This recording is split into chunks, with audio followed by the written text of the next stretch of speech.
તો રાજકોટમાં આકરી ગરમીની આગાહી વ્યક્ત કરવામાં તો આપણી સાથે સંવાદદાતા રાજકોટથી ધ્રુવ કુંડેલ લાઈવ જોડાઈ ચૂક્યા છે। જી ધ્રુવ, રાજકોટમાં આગામી દિવસોમાં આકરી ગરમી પડવાની છે, શું વિગતો?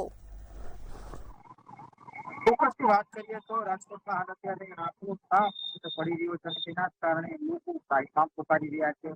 ખાસ 20 એપ્રિલ સુધી આખો તાપ પડવાનો છે તે પ્રકારે જે માહિતી છે તે હવામાન વિભાગ છે તે આપી રહી છે। પહેલા જ આપણે દ્રશ્ય દેખાડવા માંગીએ છીએ કે જે તાપ છે તે અત્યારથી શરૂ થઈ ચૂક્યો છે, ત્યારે બપોરે પણ ખૂબ જ ગંભીર સ્થિતિ છે। રાજકોટની વાત કરવામાં આવે તો મનાઈ છે તે ક્યાંક ને ક્યાંક આરોગ્ય વિભાગ છે તે કરી રહી છે। ખાસ અત્યારની સ્થિતિ પણ એક પ્રકારની સ્થિતિ છે, ખૂબ જ આકરી ગરમી છે તે પડી રહી છે। એક બાજુ ચૂંટણીનો માહોલ સર્જાણો છે, ત્યારે બીજી બાજુ ગરમી ખૂબ જ વધી રહી છે। આકરો તાપના કારણે જે અલગ અલગ જે પક્ષના જે ઉમેદવારો છે તે ક્યાંક ને ક્યાંક સાંજના પોતાના જે કહી શકાય કે જે પ્રચાર કરતા હોય છે તે સાંજે કરતા હોય છે, બપોરે તેઓ ટાળી રહ્યા છે।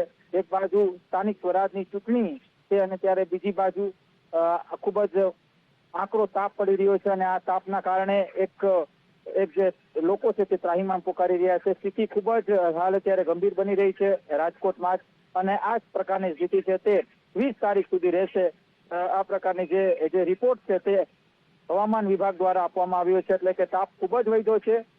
ખાસ તો બપોરના સમયે લોકોએ ઘરેથી બહાર ન નીકળવું અથવા તો જે પોતાનું જે કામનું સ્થળ છે ત્યાં જ રહેવું, આ પ્રકારની વાત ક્યાંક જે આરોગ્ય વિભાગ દ્વારા આપવામાં આવી છે। ત્યારે 20 તારીખ પછી ગરમીનો તાપ મહદઅંશે ઓછો થશે, આ પ્રકારની પણ પ્રાથમિક માહિતી મળી રહી છે। ત્યારે હવામાન વિભાગે જે પ્રકારની જાહેરાત કરી છે તેને જ લઈને અત્યારે કહી શકાય કે લોકો પણ પોતાની જે ઘરેથી બહાર નીકળવાનું બપોરના સમયે ટાળી રહ્યા છે। બિલકુલથી જાણકારી આપવા બદલ આપનો આભાર। તો 20 એપ્રિલ સુધી રાજકોટમાં આકરી ગરમીની આગાહી વ્યક્ત કરવામાં આવી છે। આગામી દિવસોમાં કાળઝાળ ગરમી પડે તેવી શક્યતાઓ